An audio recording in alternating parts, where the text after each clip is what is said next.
Isang nurse humarap sa mga kaso matapos gamitin ang ATM card ng isa sa kanyang mga pasyente sa ospital. Kapag tayo o ang kahit sinong mahal natin sa buhay ay nagkaroon ng malubhang karamdaman, inaasahan natin na magiging ligtas tayo sa kalinga at pag-aalaga ng mga health workers. Lalo na kapag tayo ay nasa hindi magandang kalagayan at nangangailangan ng tulong upang gumaling. Pero paano kung ang inaasahan mong magmamalasakit at kakalinga sa iyo ay makuhang samantalahin ang mahina mong kalagayan habang nasa ilalim ng kanilang pangangalaga? Kagaya na lamang ng nurse sa kwentong ito na naharap sa isang kaso matapos umanong gamitin ang bank card ng kanyang pasyente o yung ATM.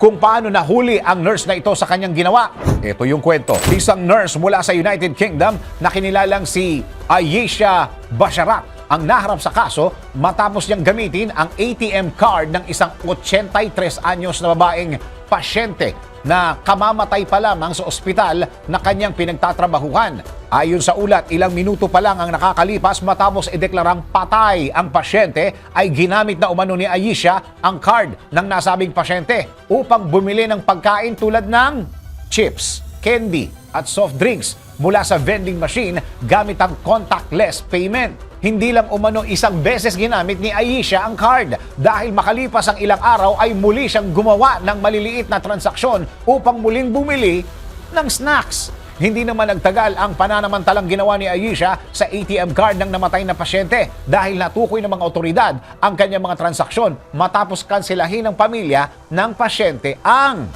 ATM nito. Nagkaroon ng investigasyon at nahaharap sa kasong theft at fraud si Ayesha, ngunit ayon umano sa kanyang depensa ay napulot lang naman daw niya ang card at inakalang ito ay sa kanya.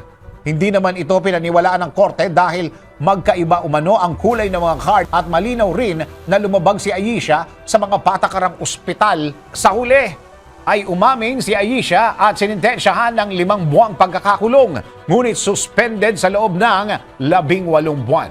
Ibig sabihin ay hindi siya agad makukulong maliban na lamang kung muli siyang gagawa ng panibagong paglabag sa batas. Ikaw, kumusta ang iyong karanasan sa isang hospital o mga hospital staff? Baka naman nakaranas ka na rin ng isang hindi magandang karanasan tulad ng pasyente sa kwentong ito.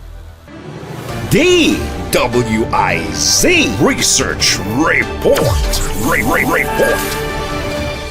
Thank you for watching. Tuloy lang ang panonood at pakikinig ng tamang balita sa DWIZ News, DWIZ News FM Regional, DWIZ News TV, Aliw Channel 23, nationwide. Mag-follow, like, subscribe at i-share ang aming mga social media accounts.